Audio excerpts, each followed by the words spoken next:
Welcome to Manifested Publishers. Salamu alaikum mwanafunzi, mtazamaji, msomi wa lugha ya Kiswahili. Ni matumaini yangu kwamba hapo ulipo ubuheri wa afya, mzima kabisa kama kigongo. Mimi pia hapa nilipo niko mzima. Basi karibu katika kipindi hiki cha leo cha Kiswahili. Tutajifunza kuandika. Na kile ambacho tutajifunza kuandika ni insha. Ni zile insha za kubuni. Yani creative writing. Uandike insha ya kubuni. Yani unapewa mada kisha unaambiwa ubuni kisa. Uandike kisa kuhusu mada uliopewa. Basi vipi?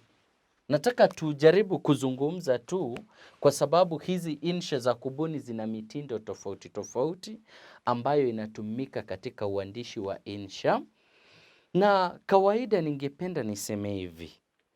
Kuna ile mitindo ambayo imezoeleka katika kuandika hizi insha. Unaambiwa pale harusi ya kufana. Unapopewa mada harusi ya kufana. Itakuwa vibaya sana utusimulie kisa ambacho tunatarajia. Unaeleza namna ambavyo ulirauka asubuhi na mapema, ukaingia kule maliwatoni, ukaoga, kisha baada ya hapo ukaenda ukanywa staftahi, ukafululiza moja kwa moja hadi kanisani, shughuli ya kanisani ikatekelezwa mpaka pale kwenye reception. Lakini baada ya hapo kila mtu akaenda nyumbani akiwa amefurahi. Kuna jambo geni hapo? Hapo hakuna ubunifu hata kidogo. Hakuna ubunifu. Unafaa uoneshe kiwango cha ubunifu kwa kuonesha. Sio lazima hadithi ifululize moja kwa moja kuanzia A hadi B. Kuna mambo mengi ambayo yanaweza kutendeka hapa na pale.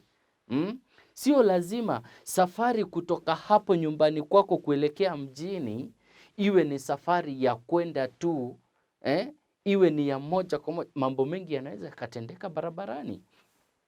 Hebu fikiria hivi, huko tu ulikuwa unaelekea kutoka hapo ulipokaa wewe hadi mjini, ama kutoka mji mmoja hadi mwingine, ama kutoka nyumbani mpaka mjini. Hivi tu unapotoka unaingia kwenye matwana ama daladala. Unapoingia unasonga tu kiasi kwamba mpaka mnafika mahali fulani, mtu mwingine anakuja na kuwa sasa viti ni 14 lakini mko watu 15. Na inatokea kwamba wewe ndiye mtu ambaye huna kiti. Nini kingine kinaweza kutokea? Hebu fikiria. Mnasonga bado na safari yenu, mnaenda mnafika mahali kuna askari. Askari labda anasema kwamba kila mtu ashuke, ama anasimamisha gari sababu labda anataka kuangalia ndani kama kila mtu ana kiti chake. Sasa wewe labda kwa ujanja ama kwa ujanja wa yule utingo ni kondakta. Utingo anakuambia vipi? Wewe basi hebu jifanye mgonjwa, hao wengine wakupakate hapo nyuma ya kiti. Kwa ujanja pia nawe unajifanya wewe mgonjwa. Hivyo basi unalala hapo. Ukisha lala, nini kinaweza kutendeka? Kumbuka ulikuwa unaelekea mjini. Haya, ukilala hapo, askari wanauliza, vipi, mbona naona mna mgonjwa hapo nyuma? Tunaye. Vipi tena? Askari kwa sababu ya moyo. Askari pia marafiki zetu, ni ndugu zetu pia, ni baba zetu, kaka zetu. Kwa moyo, wanajitolea moyo, wanajitolea sabili kukuchukua wewe, wanatumia gari lao, wanakukimbiza hadi hospitalini sababu ya kukuhurumia. Hapo ndipo unafika hospitalini. Unaanza kushughulikiwa hapa na pale na madaktari, unachukuliwa kwenye machelo na sukumwa moja kwa moja hadi kwenye chumba cha daktari mwenyewe. Anataka sasa kujua nini kinakuuguza wewe. Nini kinakufanya ugue? Mara anachukua karatasi, ananakili karatasi za udodosi hapo, anataka kujua nini kinakufanya wewe ugue.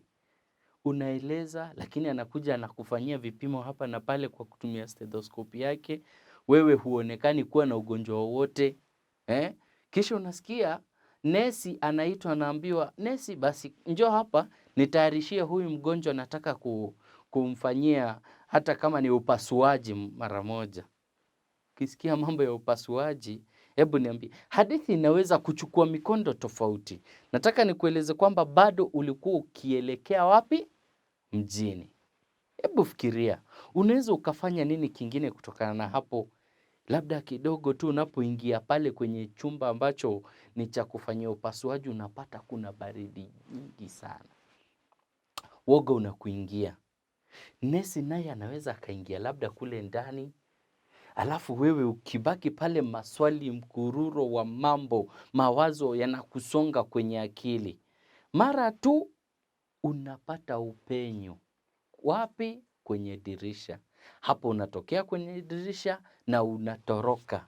Hapo ndipo ambapo unaenda unafika mahali kuna magari, labda kwenye stani, unaanza safari yako tena ya kuelekea mjini. Okay, ni hadithi tu, naweza nikaisimulia yangu kama hivyo. Najaribu kukuonesha vipi? Sio lazima ati kwamba safari yako ianze moja kwa moja kutoka sehemu A hadi B, na ukianza kusimulia hadithi kama hiyo, hutaonekana mtu mwenye ubunifu. Hivyo basi nataka uelewe, insha ya kubuni lazima ioneshane viwango vya juu vya ubunifu. Niseme kwa kimombo, be creative. Be creative. Kawaida nimesoma insha nyingi sana za wanafunzi, na wengi wenu mnapenda kuanza kusimulia jinsi ambavyo ndege walianza kuimba asubuhi, nyimbo zao tamu tamu, wakifanya sijui nini, kualika siku mpya. Haya, tumesoma hayo, tumeyasikia, ati ukaenda mpaka kule sebuleni ukapata mama, ulisikia sauti ya mama akikuita, akikuambia sijui nini. Hayo yote hadithi ambazo zinaonekana, ambazo mtu anaweza akatabiri hadithi yako inaelekea wapi, basi hiyo haitakuwa insha ya kubuni. Haitakuwa insha ya kubuni sana, kwa sababu viwango vya ubunifu viko chini. Unaweza ukaamua kuanza hata kwa jambo dogo tu, hata kutoka kwa fikra. Ulikaa kando ya mto, akili yako inaangalia kaa ni crab ambaye alikuwa aking'ang'ana kutoka ambaye alikuwa akisombwa na mawimbi ya maji. Kaa huyo akakukumbusha mambo mengi sana wakati ambapo wewe ulikuwa kijana mdogo. Maisha jinsi ambavyo yalikuwa yakikurejesha kwenye ufuo wa maisha, yanakurudisha badala ya kukuachia wewe kusonga mbele, kutamba mbele. Unasimulia tu. Bado, yani nataka nikuoneshe si lazima ikaanza asubuhi unavyoamshwa na mama, anakuamsha, anakuambia ujitayarishe uende shule. Si lazima iwe hivyo. Nataka ufikirie kisa, ukibuni kisa ambacho kinavutia. Nataka nikusomee mfano wa kisa ambacho kuanzia leo basi unaweza ukawa unatumia mtindo kama huu basi. Ama fanya juhudi za kusoma visa vingi. Soma hadithi za Kiswahili. Kuna vitabu fulani ambavyo vinasomwa katika shule ya sekondari. Hata ukienda kusoma hivyo vitabu pia ni vizuri. Unapata kitabu kimoja kinakuwa na hadithi kama moja, hadithi 13. Ukisoma hizo pia unaweza ukapata mbinu mpya za kuandika insha mbalimbali. Hasa insha za kubuni. Unapata mitindo mipya ya kubuni insha. Hivyo basi nataka tusome insha moja ambayo imeandikwa kwenye kitabu fulani cha Kiswahili sanifu darasa la 7.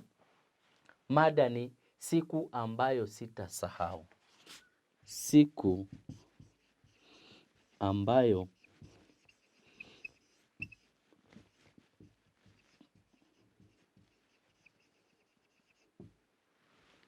hiyo ndio mada ya insha ambayo nitakayoisoma hapa. Insha ambayo nitakayoisoma hapa iko kwenye ukurasa 20. Mada ni siku ambayo sitasahau. Kila siku mama alinihusia nisiandamane na watoto watundu. Lakini nasaha hizo hazikuniingia.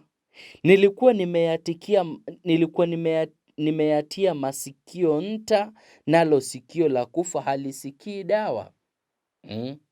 Siku ya Jumatano tuliyokuwa tukiisubiri kwa hamu na ghamu, hatimaye ilifika. Ilikuwa siku ya mafunzo ya kuogelea shuleni. Wanafunzi wote walijitayarisha kwa mavazi ya kuogelea na vifaa vingine ambavyo vingewasaidia kujua kuogelea kwa urahisi au kuwazuia wasizame majini. Tuliongozana guu mosi guu pili hadi kwenye bwawa la kuogelea. Punde tu tulipofika, wale waliojua kuogelea walijitosa majini. Kelele, mayowe na nderemo zilisikika. Maji yalirushwa na kuwalovya waliosimama kando ya bwawa. Hali hiyo ilipokuwa ikiendelea, mimi na rafiki yangu Kaidi tulielekea katika boma la mzee Hekima. Miembe yake ilikuwa imezaa maembe kochokocho, mabivu kwa mabichi, nayo kwa kawaida yalikuwa matamu mithili ya asali. Kaidi aliruka na au kama wanariadha wetu wa, samahani. Kaidi aliruka ua kama wanariadha wetu warukavyo viunzi katika mashindano ya riadha ya Olimpiki. Kama tumbiri, aliuparaga mti huo na kuanza kuchuma maembe. Akayaambua maganda kisha kuyala kilafi. Mate yalinitiririka kutoka pale chini aliponiacha. Nilimwashiria anirushie japo moja, lakini utamu wa embe alilokuwa akila ulimzuia asiweze kufasiri ishara zangu. Wakati nikisubiri akate kiu yake ili atimize ombi langu, mzee Hekima alizuka ghafla bin vu. Sikuelewa alikotokea. Sauti yake kali ndiyo iliyonitanabahisha kuwa tulikuwa na mgeni ambaye hatukuwa tumemwalika. Leo mtakiona cha mtema kuni. Mtajua kilichomfanya kanga kukosa manyoya. Siku zote natafuta wanaoniharibia shamba. Kumbe ni nyinyi wakorofi msiojua wema wala fadhila. Sauti yake ilinguruma. Kaidi alishtuka. Kiasi cha mate kumsakama. Akawa anakohoa kwa nguvu. Kwangu mimi nguvu ziliniishia wakati ule niliposikia sauti ya mzee Hekima. Nikaona mwanya pale alipoonekana kuelekeza hasira kwa kwa Kaidi aliyekuwa mtini. Nikaanza kurudi nyuma pole pole. Ghafla nilitimua mbio ungedhani farasi na kurudi kwa wenzangu. Kwa kuwa heka zilikuwa zimepamba moto, hakuna aliyeniona. Nikaketi miongoni mwa wale waliokuwa wakishabikia wenzao. Nikatulia tuli kama maji mtungini. Muda si muda, Kaidi aliletwa shuleni na mzee Hekima. Kwa woga uliokuwa umemjaa, alilifinya kwa nguvu embe ambalo alilazimishwa kubeba kama ushahidi kwa ushahidi wa hatia yake. Embe lilivuja maji yake yaliyopita katikati ya vidole vyake kama machozi usoni. Nilihisi kijasho chembamba kikinitiririka tiriri mgongoni mithili ya chemchemi. Nikajua nami nimo mtegoni. Baada ya muda mfupi, mwalimu mkuu aliniita na kunihoji kuhusiana na kisa hicho. Kwa kuwa aliahidi kunisamehe iwapo ningesema ukweli, sikuficha lolote. Nilielezea kila kitu kinagaubaga. Kumbe ulikuwa mtego. Sikuamini nilipokabidhiwa barua ili niwapelekee wazazi wangu. Ama kweli, siku ya kufa nyani miti yote huteleza. Yaliyonipata nyumbani nilipoipeleka barua nayo ni hadithi ya siku nyingine. Hiyo ilikuwa siku ambayo sitaisahau kamwe. Huo ni mfano wa hadithi au insha ya kubuni. Nafikiri wacha tuangalie kama kuna vichwa vingine ambavyo unaweza ukaandika insha kuvihusu.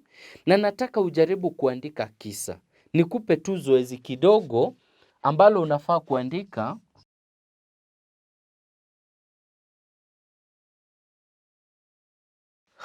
Msikilizaji, mtazamaji, mwanafunzi wa darasa la 8, andika insha kuhusu sherehe ya majuto, ambayo labda ulisherehekea nini, chochote ambacho kilitendeka. Tafadhali iandike insha hiyo, sherehe ya majuto, na uwe mbunifu zaidi. Kisha utomee vile vitu ambavyo vinatumika katika uandishi, kama vile tamathali zote za lugha, tashbihi, ziweke pale ndani, sitiari, methali, nahau, lakini uzitumie vizuri. Kumbuka hizo tamathali huwa ni kama vile viungo. Najua viungo ni vile ambavyo vinatumika katika upishi, kama vile bizari, pilau masala, nini, zote hizo, chumvi, sukari, majani, vyote hivyo ni viungo tu.